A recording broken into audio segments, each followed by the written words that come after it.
Whole organ decellularization, recycling the unthinkable. Lindsay Carter, Biology 1107, Dr. Irwin. Contents. What is organ decellularization? New cells, the pioneer of whole organ decellularization, the equipment responsible, the process, the conclusion. Whole organ decellularization is a cutting-edge process that specializes in the removal of dead stem cells and replacing them with living.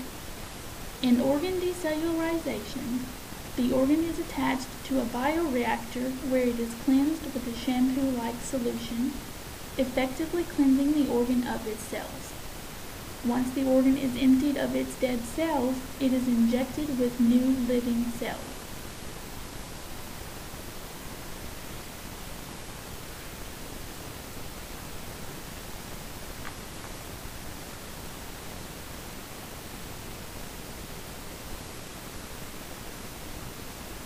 New cells. Cells are the structural and functional units of all living organisms.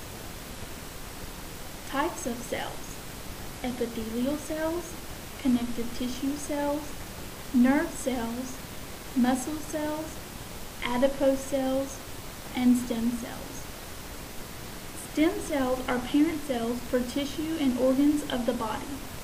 They exist mainly to maintain and replace cells in the areas where they are found.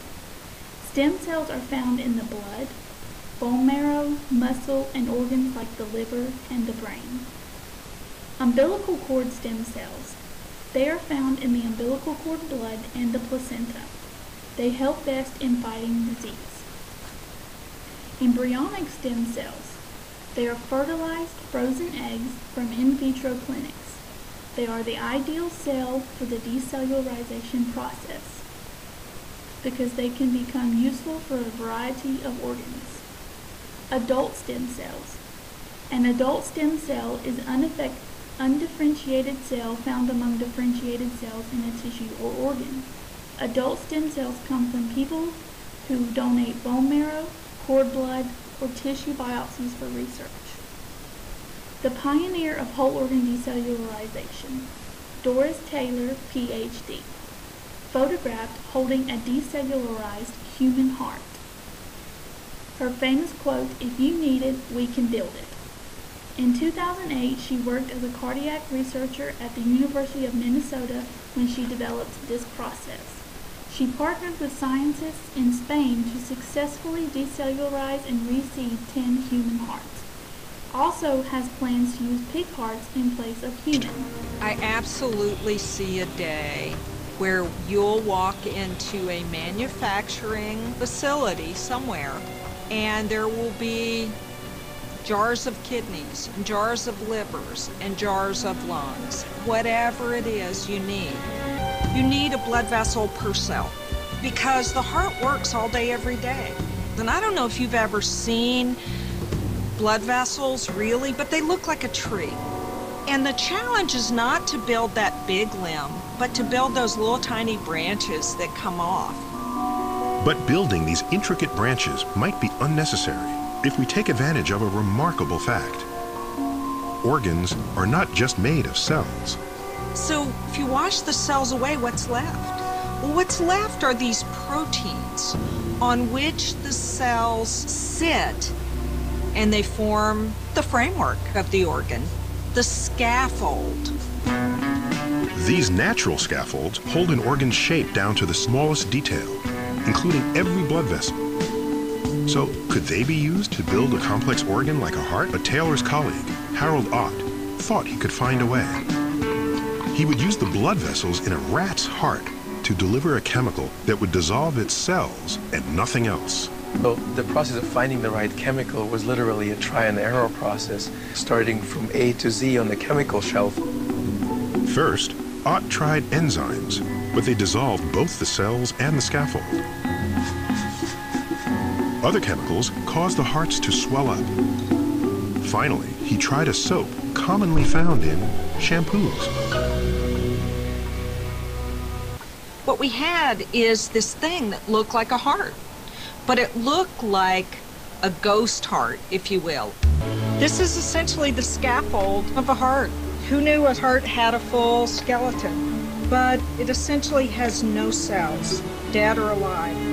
It's beautiful. You can see the blood vessels here, the chambers of the heart. You can see the valves. But could a bare scaffold once again become the framework of a living heart? Taylor soon discovered it was more than a matter of injecting cells. The equipment responsible. Bioreactors.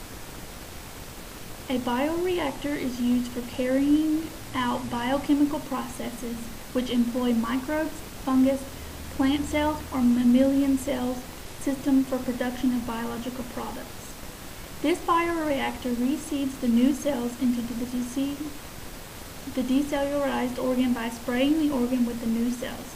This method is the most tedious. This bioreactor constantly spins the tissue in a bath of new cells. This bioreactor is most common when reseeding tissue. This bioreactor is used for both the decellularization and the recellularization process. It suspends the organ and allows the detergent new cells to be pumped through the organ through the arteries and veins.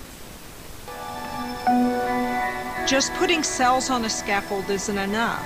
It's putting cells on a scaffold and giving them an electrical signal and giving them a mechanical blood pressure and then giving them oxygen.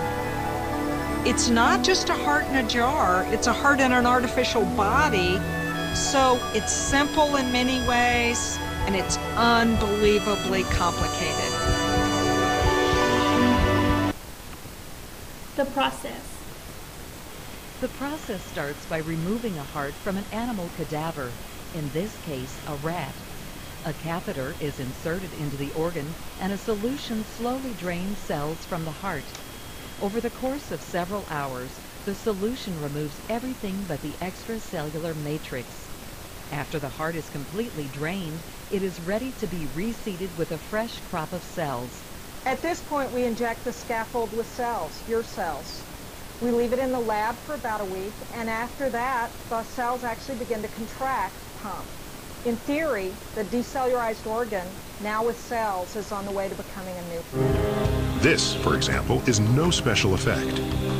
It's a lab-grown lung, no clone attached.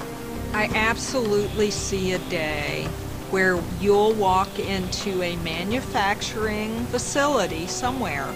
Mitosis.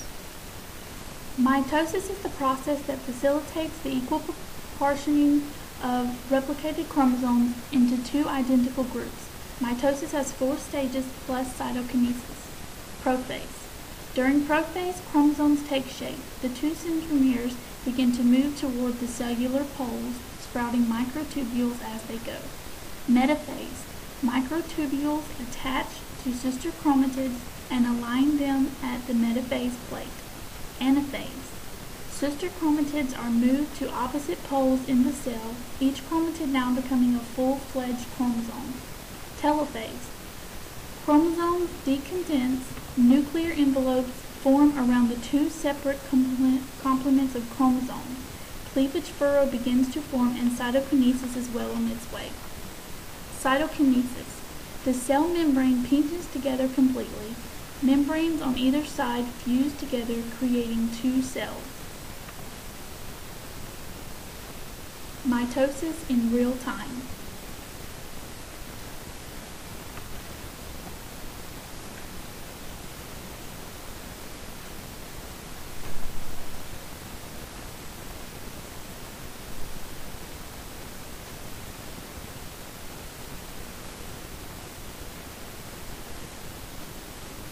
Conclusion.